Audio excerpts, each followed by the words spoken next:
So, hello everyone, and thank you for joining us in this session entitled Living with Blockage, Our New Reality. My name is Yanis Papadopoulos, and I'm the Pre-Construction Energy Work Business Manager for DNVGL in the Northern European and Middle East region. Today I have with me a distinguished panel of guests from a number of different organisations.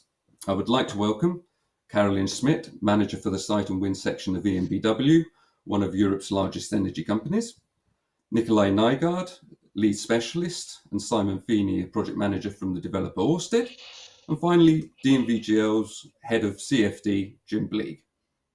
I would like to mention that after the session and after this discussion there'll be time for Q&A, but in the meantime you can send your questions through the question module on the event platform. So, on to the discussion. I think I'll start with you, Jim. Blockage is still a relatively new phenomenon and one that we're only just starting to quantify. So I think maybe if we can start by you giving us an introduction as to what the phenomenon is and what DNVGL has been doing to help identify and quantify this effect. Yeah, sure thing, Yanis. Blockage, simply put, is an obstruction in the otherwise free flow of air.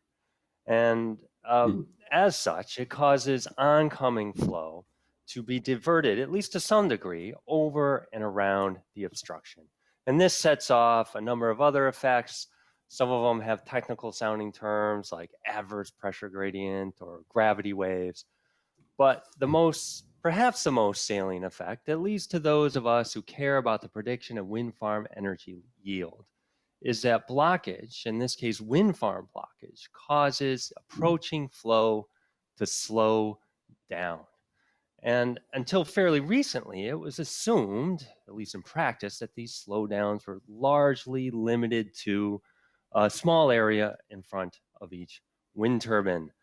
But high fidelity numerical modeling has indicated that these blockage effects of a wind farm are much more pronounced and far reaching than previously assumed. And so we have also some field observations that back up these numerical findings. And one way to observe blockage effects is simply by measuring the wind speed upstream of a wind farm. So we would take one measurement, just a few rotor diameters upstream of a planned wind farm, and then take another measurement farther away. And then we look to see whether the wind speed relationship, or whether and to what degree the wind speed relationship between these two locations changes after the wind farm is built and starts operating. And so we have collected these sorts of measurements at 6 different onshore wind farms. And across the 29 measurement pairs that we have in the data set, we have evidence of these upwind slowdowns in 28 of them. And the magnitudes can be significant, and they're consistent with the predictions from our modeling. Okay, I mean, you've said onshore projects. Well, what about the offshore models? Do we, the offshore projects themselves, do we have anything there? Yeah, so those types of measurements that I just described, they're much harder to come by offshore, at least at present. But blockage effects can still be seen if you look offshore, if you say look at the leading string of turbines at a wind farm for a particular wind direction. And quite often what you'll see is a pronounced variation of production along this leading string, and that'll often be due to wind farm scale blockage. But what does this actually mean for our energy predictions of wind projects? I mean, so what does this mean in practice for what we're actually doing? Yeah, so I would say these findings call into question some long-held assumptions that we've had about the prediction of energy yield. So by point of background, for a given wind resource, accurate prediction of a given wind turbine's energy yield requires essentially 2 things. The first thing is a turbine power performance curve that faithfully represents the production of that turbine operating in isolation. And then the second thing is, you need an accurate estimate of how that production changes when the other wind farm turbines are present. And blockage has implications for both of these things. So for example, contrary to the implicit assumptions and the standards for measuring turbine power performance, blockage effects can distort the power performance measurement, and often in such a way that makes the turbine appear to be more productive, more energetic than it actually is. So our modeling indicates that the impact can be over 1% in AEP and sometimes more than 2%. So if you really want to understand the true performance of your wind turbines, an IEC standard measurement is not going to be enough. You also need to correct for the undue influence of blockage. And we've developed and published methods to do just that. So to the second point, to turbine interaction loss, traditional wake models assume that the turbines in the first row of a wind farm will produce the same amount of energy as they each would operating in isolation. But our evidence, however, indicates that they will actually produce less. And the related prediction bias applies to the entire wind farm. So we have methods to quantify and correct this bias. And in addition, we've developed and validated models that account for blockage and wakes together, and this will further increase accuracy, reduce uncertainty. Okay. All right. Well, thanks for that introduction, Jim. I'd like to come to you, Nikolai. Obviously, Ørsted has been one of the first organisations to publicly announce a position on blockage. So I would, and I think our audience would also love to hear what Ørsted's perspective is on sort of what drove that decision. What was it that made you come out with that announcement? What was it, a couple of years ago now? Thanks, Janus. Our thinking in Ørsted on wind farm blockage builds on observations from our offshore wind farms. And we've been guided by three separate clues. First, using dual Doppler radar measurements, we've been able to directly measure the single turbine blockage zone. Of course, as Jim already explained, the reduction of the wind speed as the flow approaches the rotor is well known in theory, but it was very nice to see it fully and clearly using measurements, especially when you average the flow over some time to reduce the turbulent fluctuations. The second clue was the blockage effect that Jim actually also mentioned, that has been seen by us and many others. And it is that the front row turbines in a wind farm, they have a characteristic pattern of power production. They don't all produce a constant power, but their power varies such that the turbines in the front row with more neighbors behind them produce less power than the others. The final clue that we have used is the cell LiDAR measurements of the wind speed reduction in front of turbines in wind farms. And what we see is that the wind speed reduction is larger in a wind farm than what you would expect for a single isolated turbine. Okay. Together, these three clues and those presented by others, like explained by Jim, has led us to the conclusion that there were important physical effects that had been neglected in the modeling of wind farms, leading to an overestimation bias. And this triggered the derivation of the wind farm blockage model that we're using in Ørsted today. This is a very efficient model, which is coupled with the wake modeling and allows a unified description of turbine interaction effects. Right, so EnBW has also been undertaking some work on this effect. So Caroline, I was wondering if you could sort of summarize your findings on this topic. Yes, so thanks a lot, Janus. Well, we can say that the existence of blockage caused by larger offshore wind farms was already first mentioned in some papers around 2011, but only in the last years it was getting considered as a potential input factor for offshore yield reduction.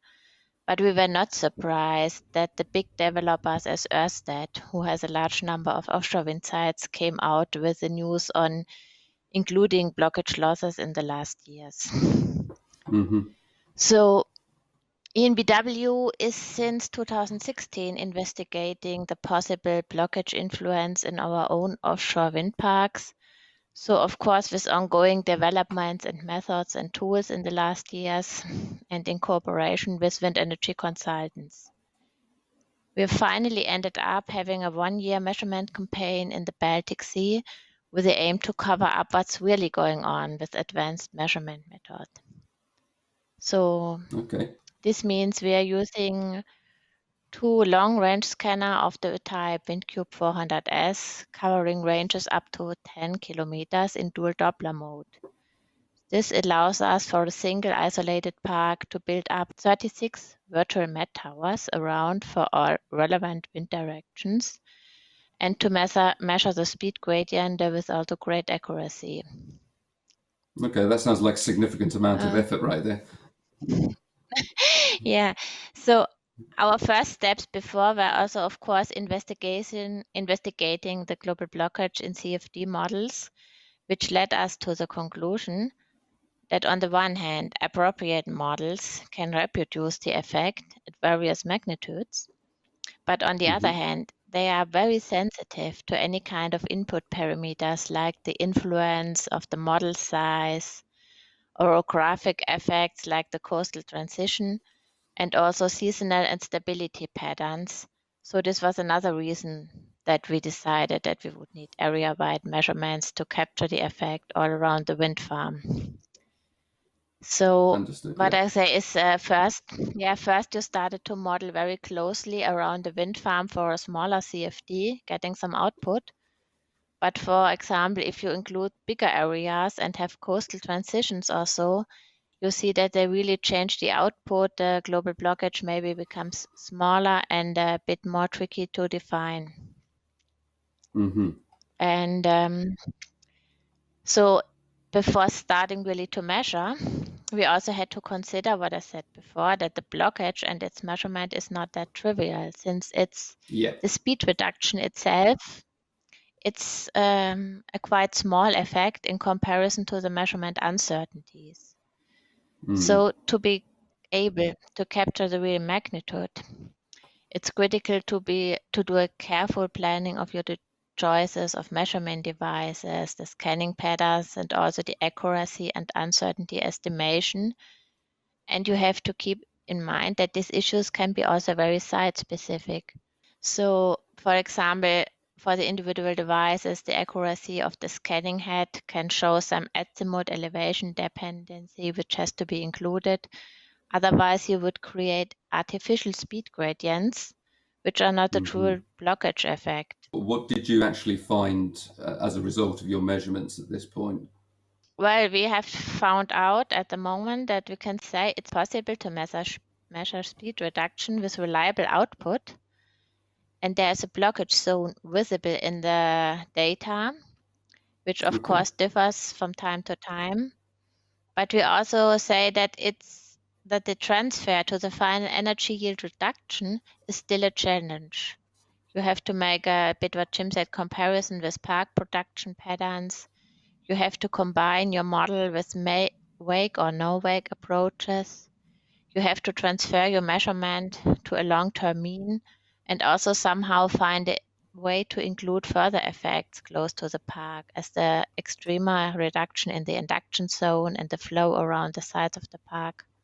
And so, what impact has this had on how ENBW is approaching blockage? I mean, to put it differently, what will ENBW be doing differently from now on, now that you've obviously found this evidence of the effect? Well, from the technical side, we're going to get a deeper understanding of the possibilities to measure and to model the global blockage for different sites. So this will allow us to estimate which technical or commercial adaptations are necessary in the future. So it's that today everybody is speaking about blockage, but no standards or best practices exist how to handle it. And the output can be quite variable. So we think it's an important point to close some gaps in the understanding and transferability and reproducibility. So Makes sense. we as ANBW, we are not only active in the North Sea and the Baltic Sea, but worldwide. So we have to find our best way to include all the above points and also in the future estimates and existing analysis, since the offshore is an important part of our business and we need to keep track of all kind of developments and improvements.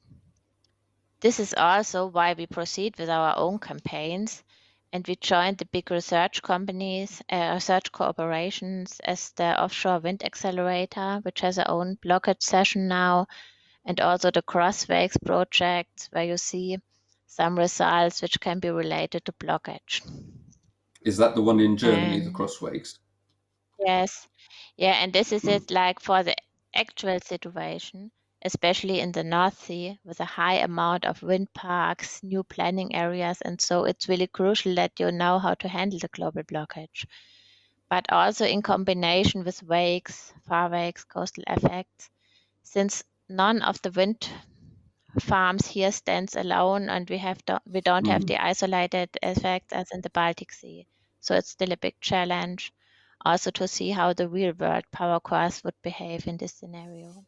Simon, I'd like to come to you. So Ørsted has clearly taken action on the topic, as we saw in the company's announcements, but what impact do you see this having on the way you proceed from this point onwards, the way you develop and run your own projects? Yeah, thanks, Yanis.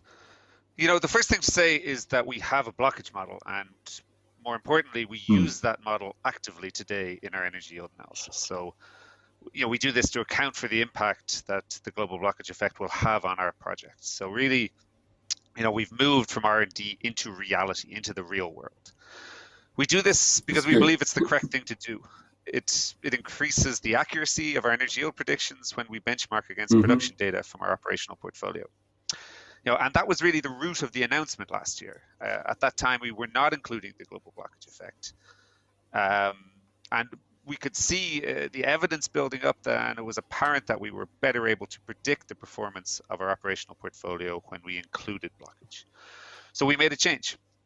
Of course, when you consider something like the blockage effect, it's always a reduction in the energy that's going to be available to your wind turbines. So, you obviously want to design your parks to minimize this effect. So in Ørsted, you'll start to see parks getting built where turbine positions have been chosen with this in mind. So adding blockage to the list of losses that we want to minimize.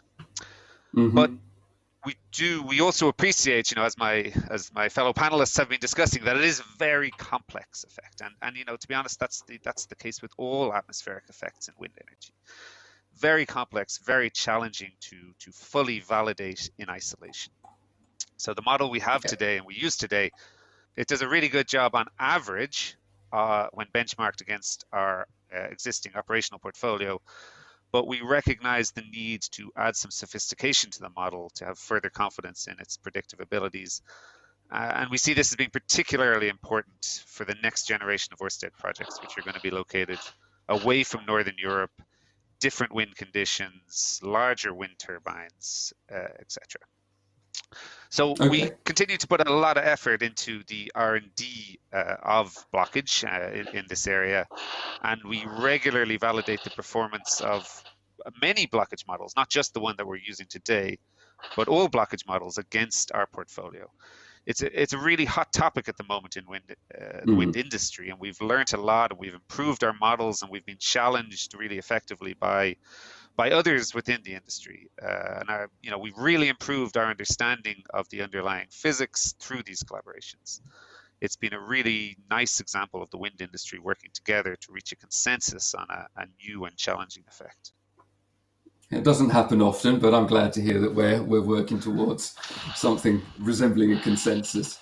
Right, so as a final question, I would like to get a brief response from each of you of what the future looks like, at least with regards to blockage. So maybe if I start with you, Jim, what's DNVGL's perspective of what the industry needs to do about this phenomenon? So what are the next steps at sort of an industry-wide level rather than individual organisations as we've discussed so far? Well, if you don't mind, I think I'm going to echo some of the points made earlier by Simon, Nikolai, and Carolyn. I feel with respect to modeling blockage and modeling wind farm flows, the industry needs to up the fidelity and up the validation. The interaction between the wind farm and the atmosphere is extremely complex, and as such, some simplifications in the modeling are warranted and I would say unavoidable. But of course, the traditional models have proven to be too simple, and it resulted in less accuracy and too often overestimates of energy yield. Blockage clearly has a material influence on the energy production of a wind farm, and the fact that it was not accounted for previously presents us now with an opportunity, and I would say to reduce prediction uncertainty and perhaps even to design more efficient wind farms. To get there, though, I think the industry is going to have to step up to like the next generation of wind farm flow modeling. And I believe that high fidelity modeling, given the complexity of these flows, has to be part of that mix. Okay. That said, it's not going to be enough to just say, hey, we've added blockage to the model or we've added more physics to the model. Blockage-related predictions, as Carolyn was saying earlier, can be very sensitive to your modeling choices and assumptions. And thus, it's really important to validate any new model against relevant field observations. And that includes observations related to blockage effects. So in that vein, it's great to see that Ørsted, with their new model, they're putting a lot of care into checking against observations at many of their wind farms, and then EnBW, they're leading a major leap forward in blockage related field observations. So I think they are clearly trying to drive towards more accuracy and rigor.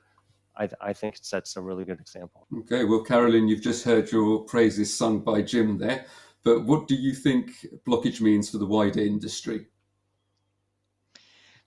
Well, we can say blockage is there, and we just have to try to capture it as best as possible.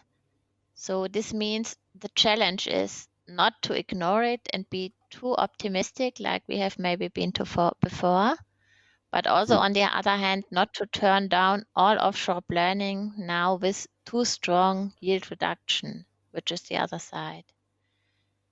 Yeah. So generally, we can say that at the moment, industry has to be, of course, careful with all the offshore prognosis to price in our risks, but there is no standard procedure. And what we've heard before, the different external consultants use different methods. And so I think not everything is really understood, which makes it a bit tricky at this stage to get really a consensus.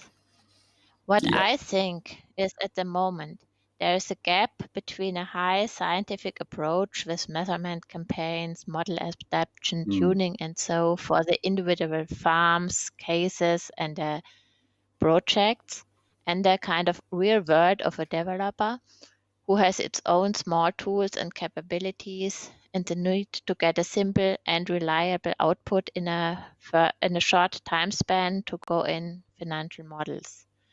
So, for example, at the moment, it's not sure how to proceed with the wake-only models. If we can go on with some kind of quick tools Jim mentioned for some rough estimates, how to deal with accuracy in measurements, and also beyond this, already knowing what will maybe accepted by covering future standards. So we think that the new measurement devices as the long-range scanners, as well as the simulation possibilities with the newer models, they offer really great chances to capture the effect. But on the other hand, they show so many degrees of freedom in their application that it's still a bit a challenge to find out what's the best way for optimized output. Okay, so I think it's fair to say that then there's still more work to be done in this arena. Simon, Nicola, I don't know if you have any closing remarks on where we go from here on this. Yeah, I think really the emergence of blockage, it highlights the importance of continually validating your energy yield methodology that we use in the industry. I mean, other new effects are going to emerge, particularly as we continue to push into new geographical territories and using larger turbines and larger wind farm sizes. And the only way to remain unbiased is to actively benchmark methodology against production data. In Ørsted, we have a big advantage in this in that we have a very large portfolio, so we can do this across many projects. But all developers and consultants should be doing this on a regular basis to the extent possible. You need to understand, are your models good at predicting what they're supposed to predict, the energy output of a wind farm? So it's incredibly important to understand that, to capture how good we are at that as an industry, to ensure efficient use of capital and to really drive the renewable transformation in our society. Mm-hmm. Showing off a little bit there, I see, about the size of your portfolio, Simon. But it helps, it does help us a lot to improve our models. That is the truth. Okay, Nikolai, do you have anything you want to add to this?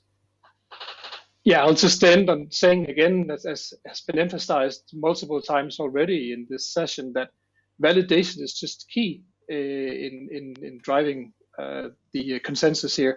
And I'll just remind us that we're not doing validation of a model as a check, a box ticking exercise to say yes, it's valid. We also do it to highlight where the gaps in our understanding is, so that we can improve on the description of the phenomena and derive more accurate models. Just echoing what Simon was essentially saying. That's why we're validating. And again, echoing what everybody else has been saying, collaboration is key on R&D on this and any other emerging topic to establish a consensus across the industry. Okay, all right. Thanks, Nikolai. I mean, I think we've heard various things in this particular part of the overall conference, and I think one of the key takeaways, at least from my side, is the need for collaboration and further R&D effort, as various people have highlighted, including Carolyn and obviously Jim. There is a need for further research and a consensus-building exercise to ensure that we're all looking at the same results and all looking at the same way of solving this problem. And obviously, you, Simon, have pointed out that validation of these results is a key part to ensuring the ongoing credibility of the wind industry in the eyes of the investment community. So it definitely sounds like there's more work to be done, but we're all pulling in the right direction. So at this point, I'd like us to move into the question and answer session. So obviously, we've been receiving questions from the audience throughout this panel discussion. So let's see what our audience has to say on the particular topic.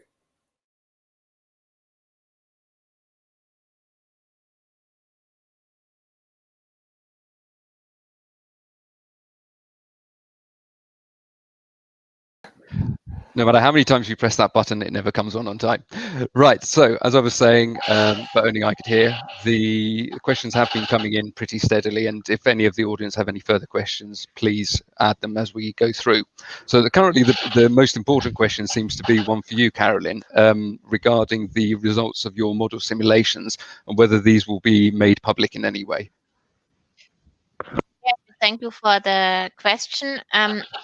Of course, we cannot publish any of the results of the wind farm campaign, but there will be some presentations and abstracts submitted at the next conference, like the West and the Wind Europe and the Electric City. And it will be a development of the investigations that we show one after another, because we are also very much into the investigation. We had a 1-year campaign, we had big DFT models, so there's still some work to do on it. Okay, all right. Well, we look forward to seeing what you can publish at that point. The next question is probably aimed at Ørsted and DNV, and it's mainly about our models and whether they could take into account or can take into account wake steering. Obviously, wake steering is another hot topic currently in the industry. So I'd like maybe to start with Ørsted on this one, Nikolai or Simon. Sure, I can take that. Currently, it's not, but it's as with wake steering itself in terms of the effect on the wakes. Putting in deflection, a yaw misalignment of the rotor, is not a fantastically difficult thing to do. And of course, there's been a lot of investigations that in terms of optimizing the wake loss, putting the influence of yaw misalignment into the blockage model, I don't think is a technically too difficult thing to do. We haven't done it honestly, but it's something to be looked at. Mm-hmm. And Jim, have you got any sort of comments on whether DNV models can or will in the near future take into account this approach to wind farm management? Yes. We have a few models that can do this. A primary model in which this was implemented based on some sort of traditional models that were in our wind farmer software, but and they don't directly account for blockage effects. But since then, we've also put the capability into our high fidelity flow models, and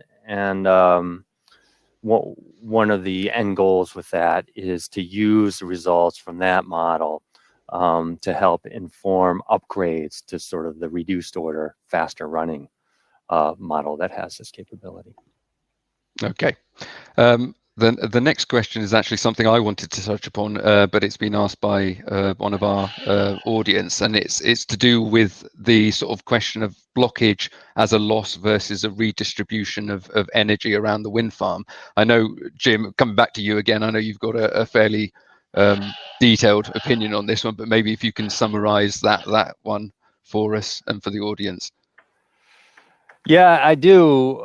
This has become, I think, something of a hot topic. I do have a more detailed opinion. Hopefully, maybe I can go into more detail then in the Meet the Experts session.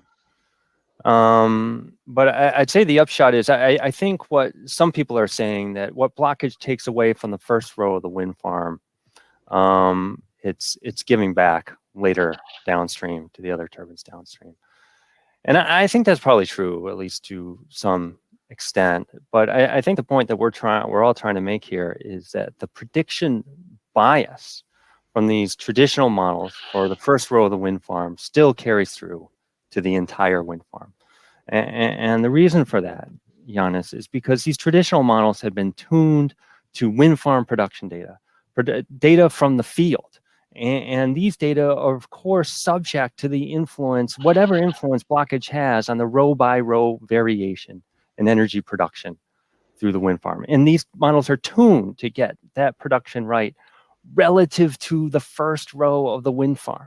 Okay, so if there's no bias in the prediction relative to the first row of the wind farm, and that's how we use the model, that's how they've been tuned, then since these models do have a bias in the first row, and let's say that bias is 2% for a given project, that bias is going to carry through to the entire wind farm, redistribution or not. Now, briefly, I've heard some say, well, this tuning has been done against old projects. And with the newer projects, there'll be some compensating bias from these models in the downstream rows.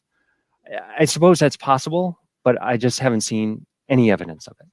And the only evidence that I've seen so far would suggest that that's not the case. All right. Simon, I don't know if you've got anything to add to that.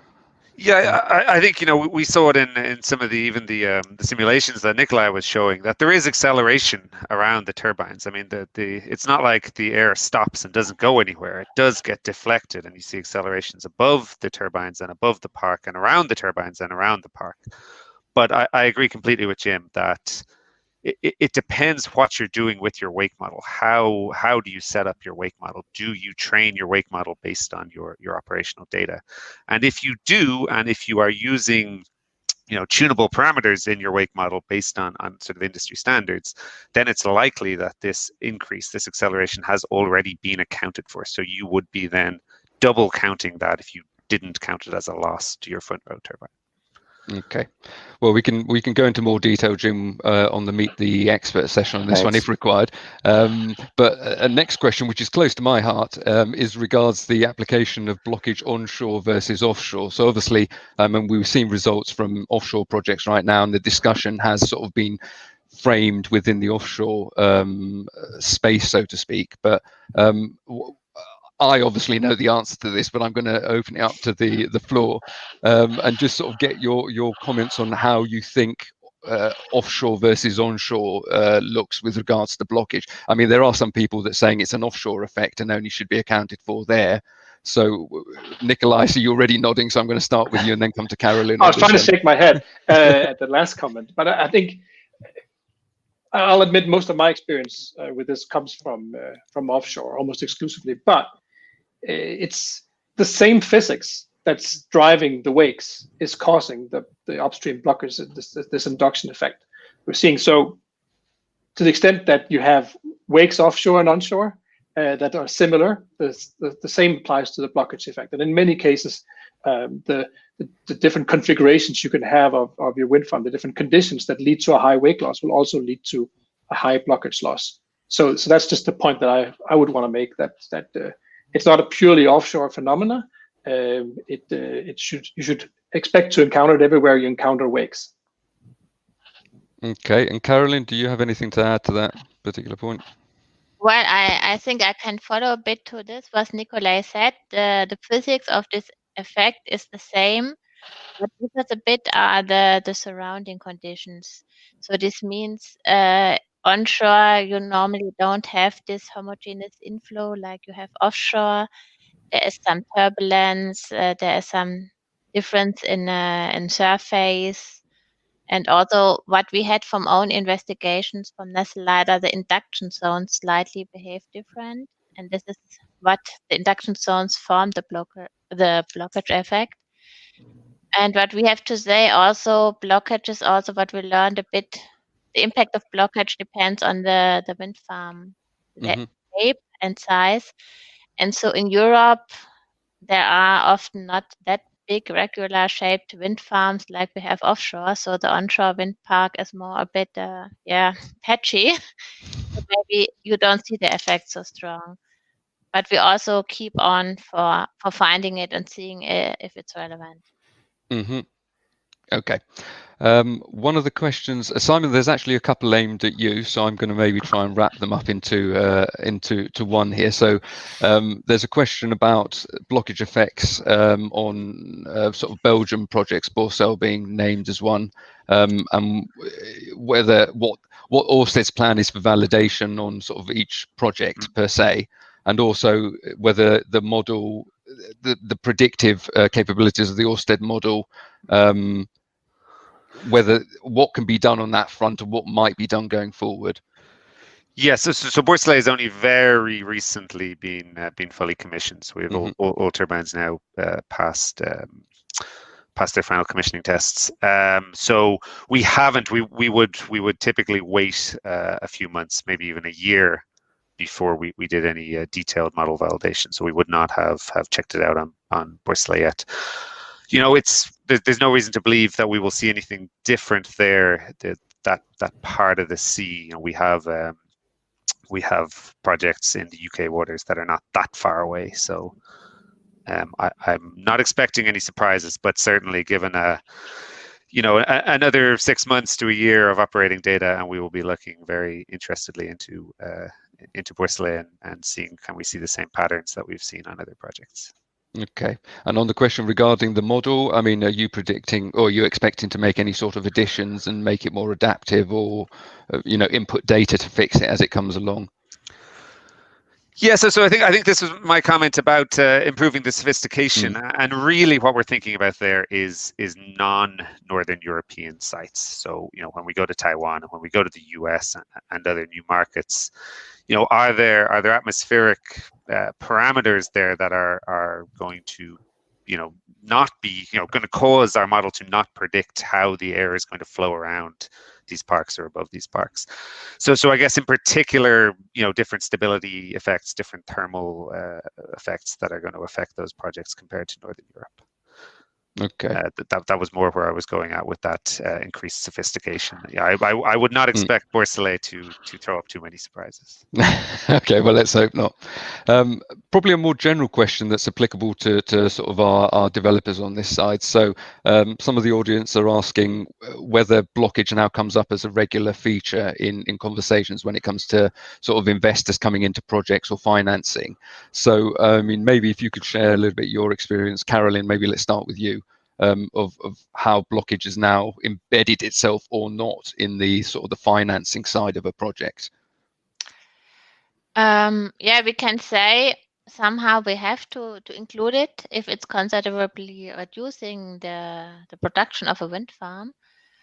On the other hand, if it comes to all the financial things, there's a lot about regulations and guidelines and so.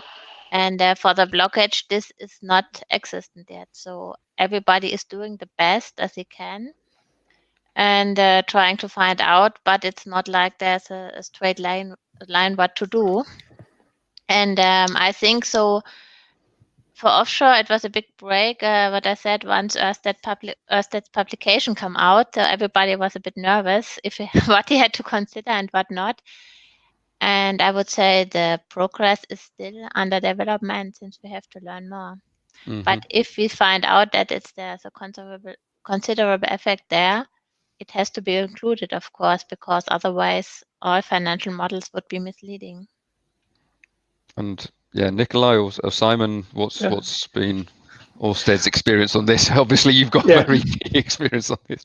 Well, as Carolyn just mentioned, we sort of pointed attention to this in October 2019, and obviously by doing that, we've had a lot of conversations with a range of different parties on this effect. But we have been including it as a loss line in our AEP estimates ever since that time. So that's what has been the center of of those discussions. It's been what is it?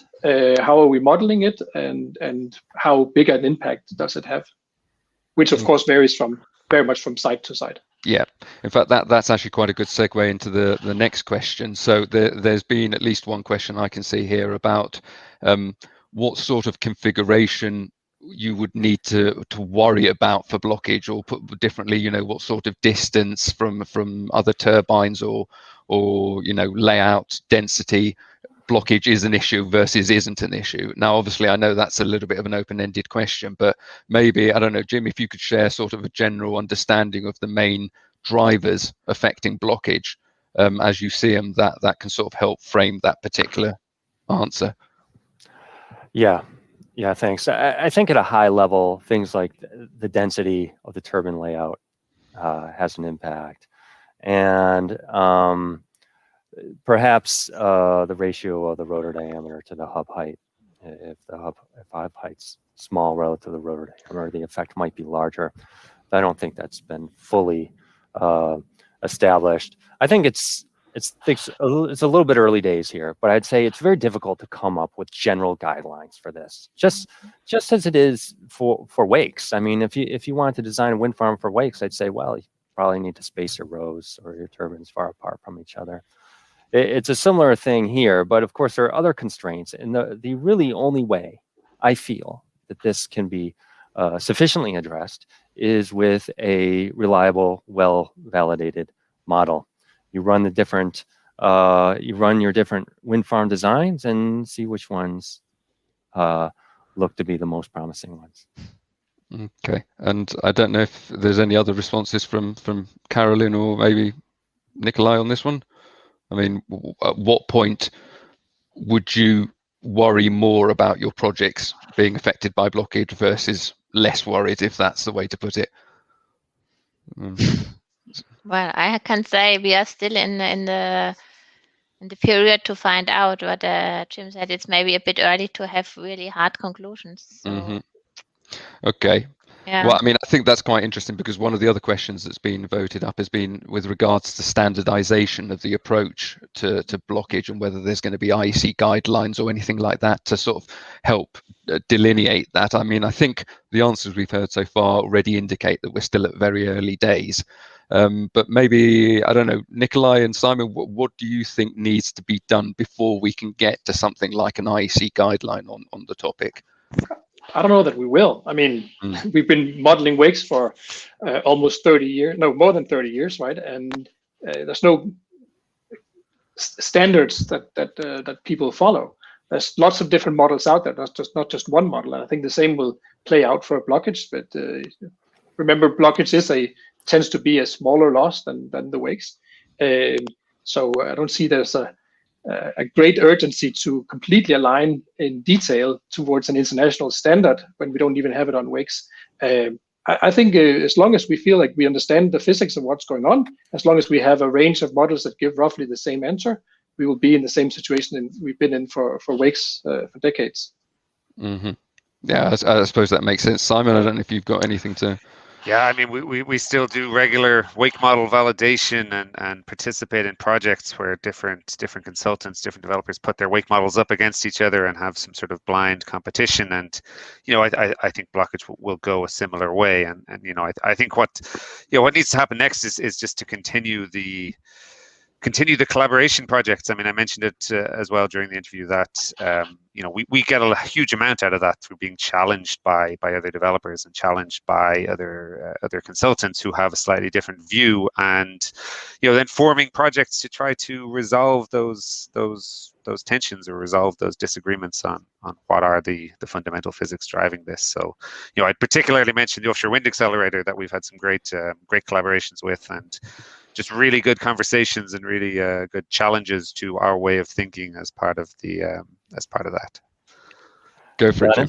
Yeah, sorry, I wanted to just take it in just another direction and just point out that the IEC standards for power performance tests presently do not acknowledge that the undue influence of blockage can distort the outcome of the test. And I think we can be pretty sure that it does based on all the evidence that's out there. So that is a standard that I would like to see updated to better recognize the impact of blockage on these tests, and even include recommendations of how we should correct for that impact. Okay, maybe a slightly controversial point, but made loud and clear there. Possibly, I think maybe with the final question on blockage, at least for this session, and this goes back a bit more to the sort of optimization of layout and sort of more the blockage effect between wind farms. So one of the questions we received from Fred Wheeler is pointing out that, you know, so far when we're talking about blockage, we're talking about the internal evidence for blockage, but what do we know about the potential interaction of different wind farms and how that might affect blockage or not? I don't know if maybe Simon, if you've got a comment on that. I mean, yeah, it makes it more complex, throws in more turbines. You know, when we model these things in Ørsted, we look at a huge swathe of the sea. You know, we look for 50 kilometers in every direction and actually model in every single turbine. And you know, whether it's an Ørsted turbine that we're trying to predict or an Ørsted neighbor or a competitor neighbor, you know, they're all turbines. They all impact upon it, and you need to decide how big are you going to throw your net to try to model these effects. Which, you know, if you go with high fidelity modeling, there's obviously limits that you quickly run into in terms of computational power. So that's certainly the Ørsted approach, that you view all turbines as the same, and you iterate until you find a reasonable distance that you think that turbines will no longer have any influence on the park that you're trying to predict. Okay, and Jim, have you got any comment on sort of the inclusion of neighboring projects when you're doing blockage? Yeah. Quick response, I should say. Yeah. Okay. Let's just say it's an impact, and I don't have a rule of thumb like that other project needs to be within 10 kilometers or so. Although I'd say if it was within 10 kilometers, I'd consider including it. Okay. Right. Well, there we go.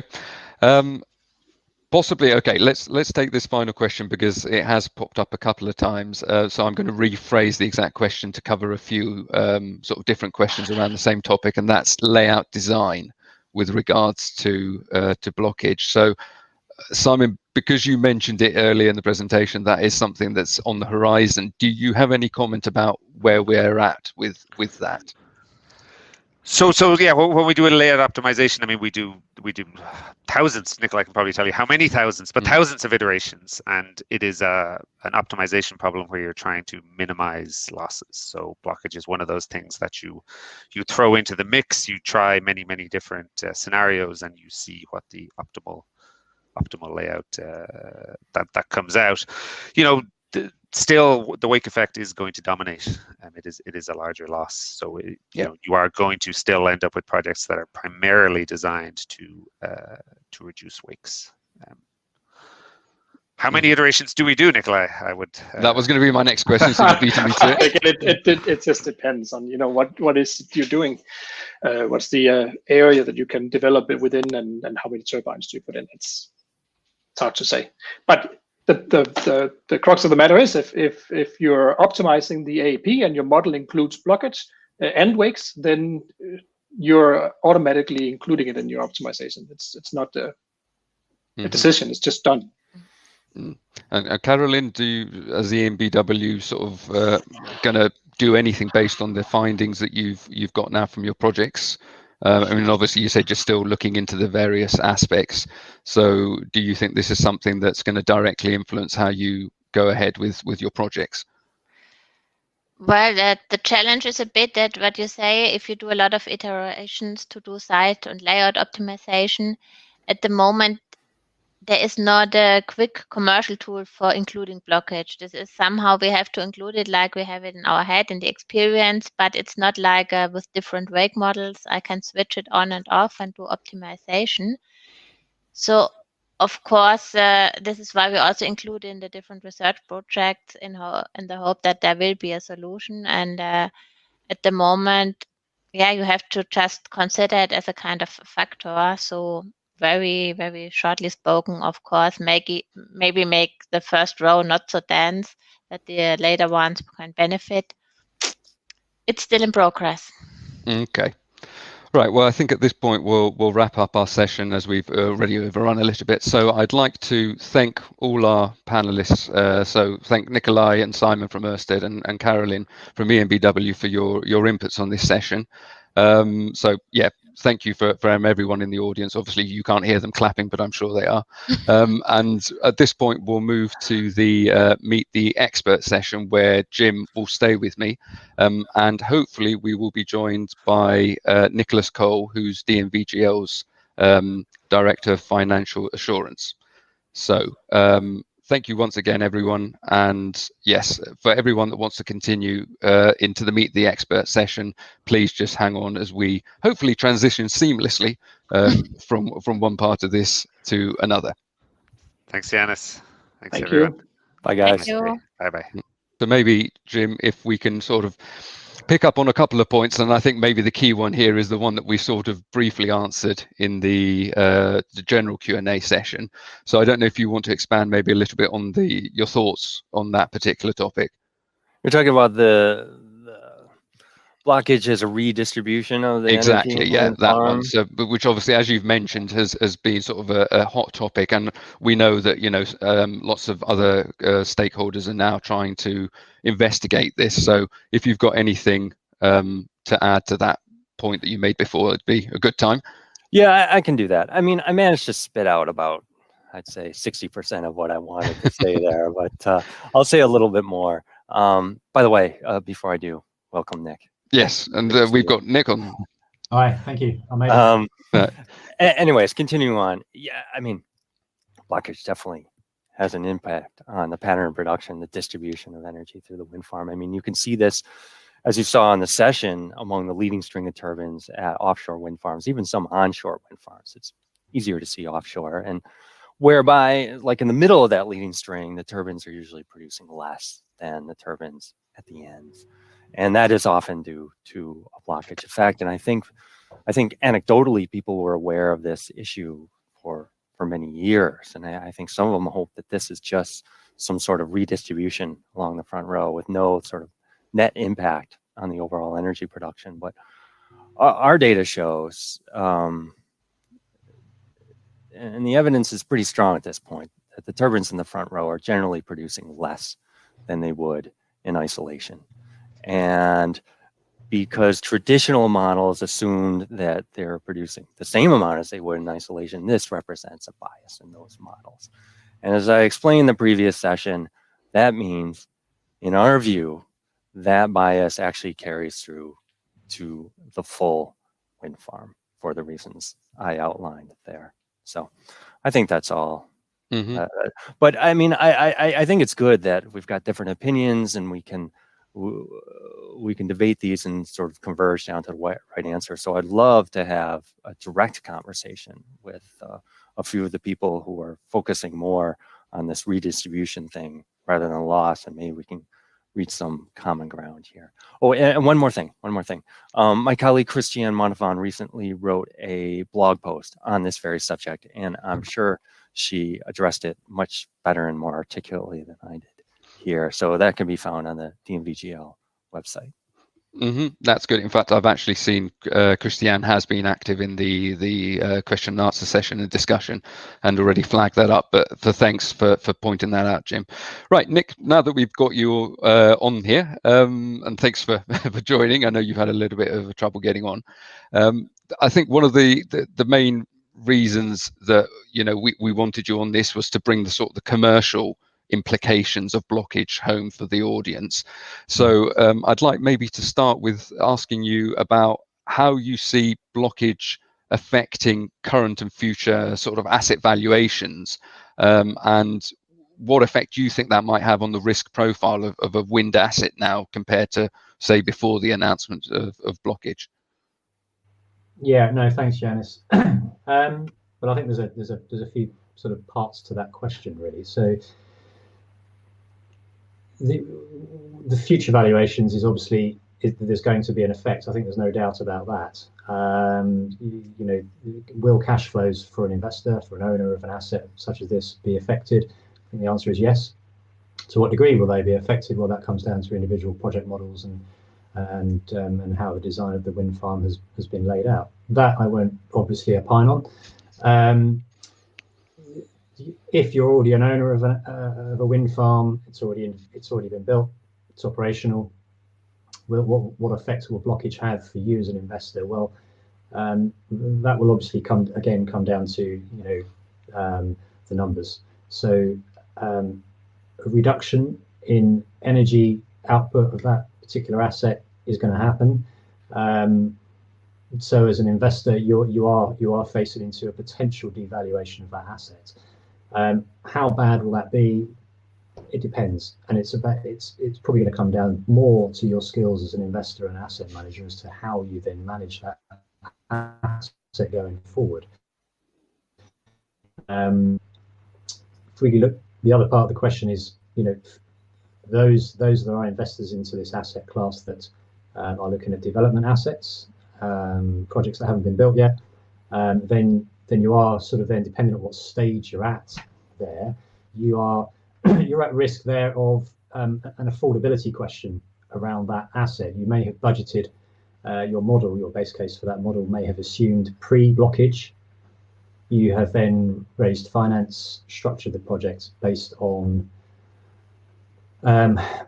these numbers, and then obviously the introduction of blockage will then sort of start to make that slightly more difficult to work from a financial point of view. So that's where I would suggest that working with the likes of us, to understand those potential effects, to then structure around that is probably most important. I mean, I don't think anything, I don't think any of these are particularly huge in terms of, I don't think they're deal breakers from an investment point of view. But I think there's always a deep understanding what blockchain means to you as an investor or a lender.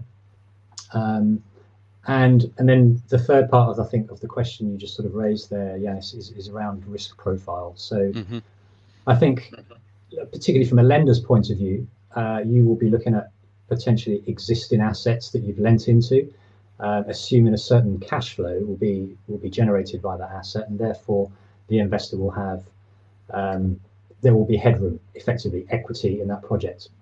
That will potentially be reduced.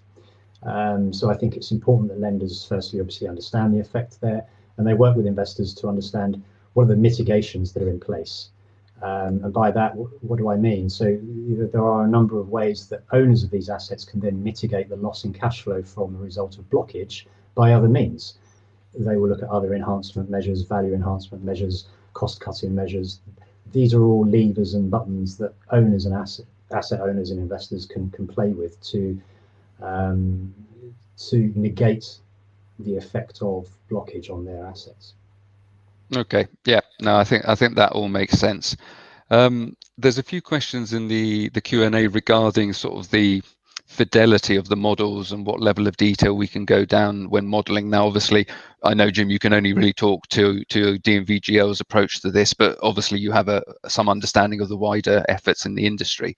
So I don't know if you've got any comment with regards to sort of how good our models currently are and how good we hope they can become with regards to the ability to model, I don't know, different turbine heights or blade widths, or just generally the physical characteristics of the project itself to make it much more project specific. Yeah. And whether that's a feasible sort of next step, or maybe the approach towards blockage needs to go in a different direction. Yeah, I think I saw something in the question list about whether we're including the towers and the cell and in the model, and we're not. And I think most people aren't. We don't even resolve the blades. We sort of represent the turbine as an actuator disc, and most do that. Most models do that as well. Although there are a few options if you really want to go for it, where you can account for the blades. You might not be resolving the blades directly, but sort of handling them with a little bit more detail than an actuator disc model. These factors have some effect on the flow, particularly the details of the blades.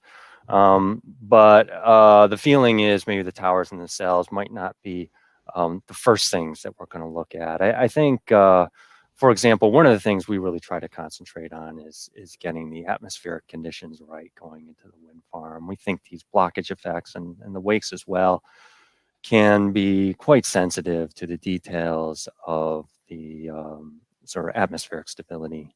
Sort of the stable stratification of the atmosphere. And so actually that is where quite a bit of our focus is, and also resolving these effects all the way down to turbine scale. I mean, I don't think it's enough. You can account for atmospheric stability very well and say like a weather prediction model, but it's much harder to resolve all these things down to turbine scale, and ultimately the impact of blockage and wakes at on any individual turbine is very much sensitive to the details at turbine scale. So, all right, that makes sense. Nick, I'd like to sort of look at it again from a commercial angle, because obviously the discussion so far has been framed mainly from the technical perspective. I mean, one of the things that obviously happened when Ørsted made its announcement last year was that blockage became a hot topic in the industry. And going forward, there has been one question previously in the session about whether financing institutions are asking for it, whether we're seeing them ask for it, and whether they should be asking for it. So I don't know if you've got a particular opinion on how you think the financial industry needs to go work going forward. So not just valuing how things have been done historically, but what the industry, the financial side of the industry, needs to be looking at. Sorry, by asking for it, I mean. Well, as in whether I guess I suppose the question really is whether this should be a standard thing required in all assessments, and sort of the risks of not looking into this. Yes, I think is a very short answer. I think it would be, dare I say, irresponsible to ignore it. I think there is enough support, knowledge, and acceptance in the market that this is a factor that affects these assets. And yeah, I mean, I would expect any lender, investor worth their salt to be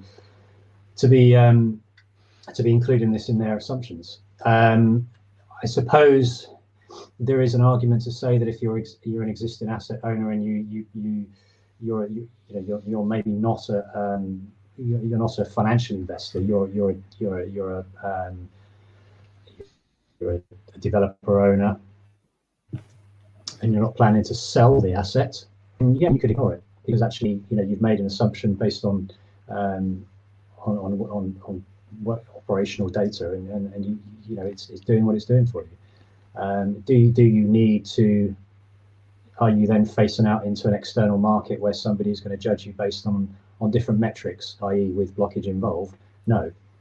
If you're looking to sell into a market, i.e., you're going to sell to another developer or an investor who's going to buy the asset for the longer term, then you can't ignore it, because the pure fact of the matter is that they will come armed most likely with blockage as part of their box of tricks, and knowing that it's a factor that will affect the asset and will value it accordingly. So for you to ignore it may be a big risk for process. Mm-hmm. Yeah, I think that all makes sense. Jim, my next question for you is sort of more general, and I know there's people in the industry, and I believe yourself, that sort of view blockage not necessarily just as a negative thing, but also as potentially a positive thing when it comes to the future of the wind industry. So I don't know if you want to elaborate a little bit on why you have a more positive outlook on blockage than maybe, say, the average punter. Yeah. Well, it has a material impact on the energy production of a wind farm. And because it was not accounted for before, now that we are accounting for it, trying to account for it well, it's now an opportunity. It's an opportunity to design, perhaps, I think I put this in the session, said this in the session as well, but reduce uncertainty. You account for blockage and wakes together. I think there's a decent chance that we can increase the accuracy of our predictions of the energy yield and reduce uncertainty, and perhaps even design more efficient wind farms. So that's why I see blockage as an opportunity here. Okay, and with regards to sort of the next steps, I know in the panel discussion we heard, collaborative programs are the way forward.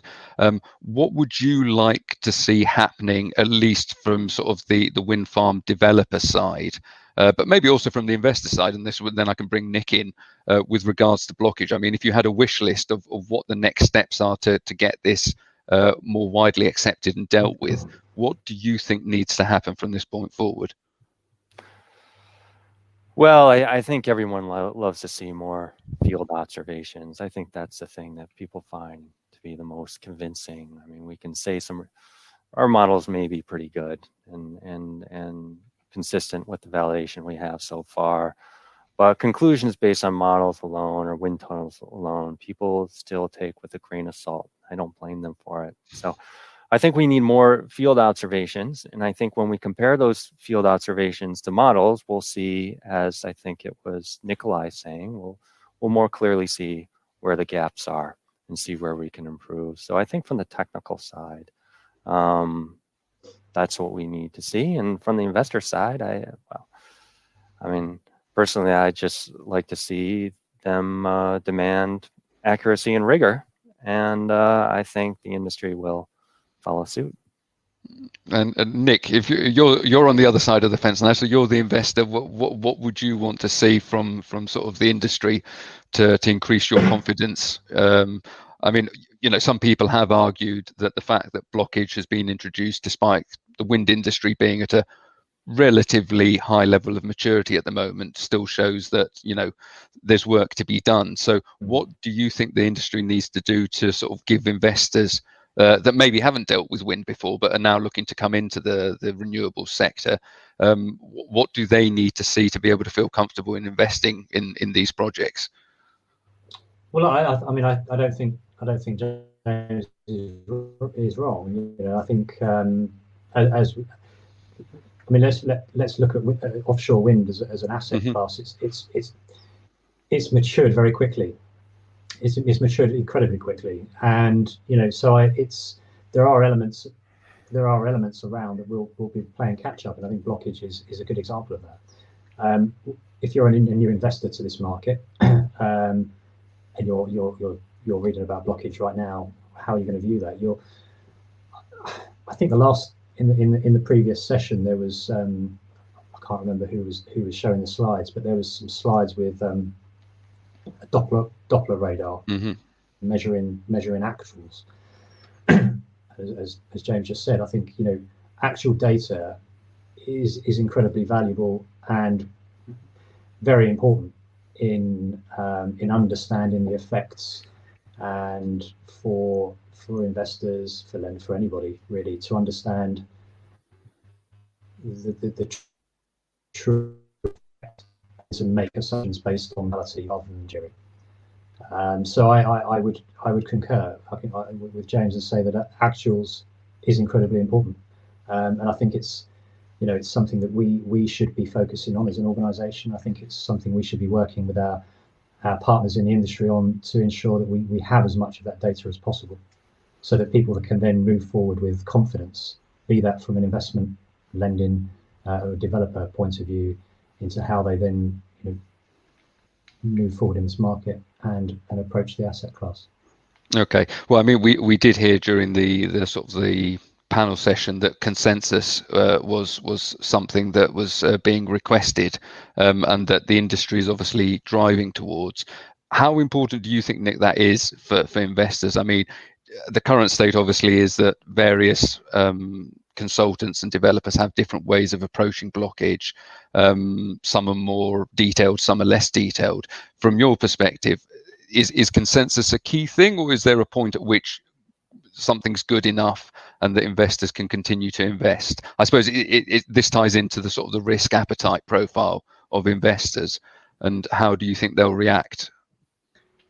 I mean, I think consensus makes things easy. If you're looking to raise finance, if everybody agrees that the parameters are the same, then it's a much easier role to do that. If things are slightly fragmented, then there are two schools of thought. That actually plays as an opportunity for some people, but I wouldn't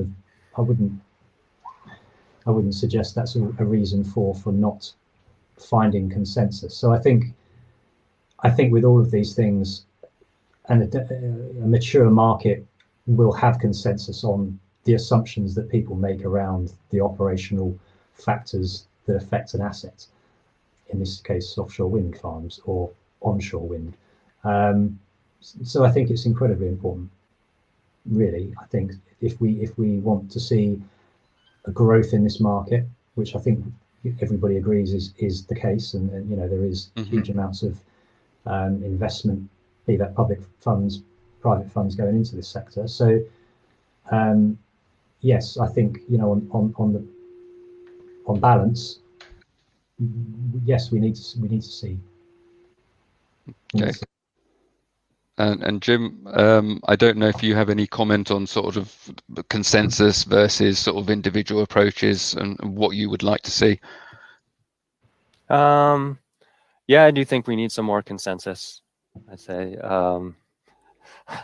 you know, a cheeky thing to say is it depends what the consensus is, but I think in general that would be helpful, and more discussion between the various players, so we find some common ground, and I think consensus will result in better models, better predictions. Yeah, more accurate energy yield analyses. So. Okay, well, I think that's a good point to leave this discussion. So I'd like to thank you, Jim and Nick, for being with us on this Meet the Expert session. I'd like to thank our audience for staying with us through this, and hopefully you found this useful. I will remind everyone that the recordings of these sessions will be made available in the near future. So if there's something you've missed, or you know, otherwise you want to go back and remember the highlights of this session, then these will be available. We will also see if we can answer as many of those questions as possible that we haven't managed to get through at this session. But for now, I'd like to thank again my fellow panelists and all of you for being on this session, and I hope you enjoy the rest of the conference. Goodbye. Thanks for having me. Thanks.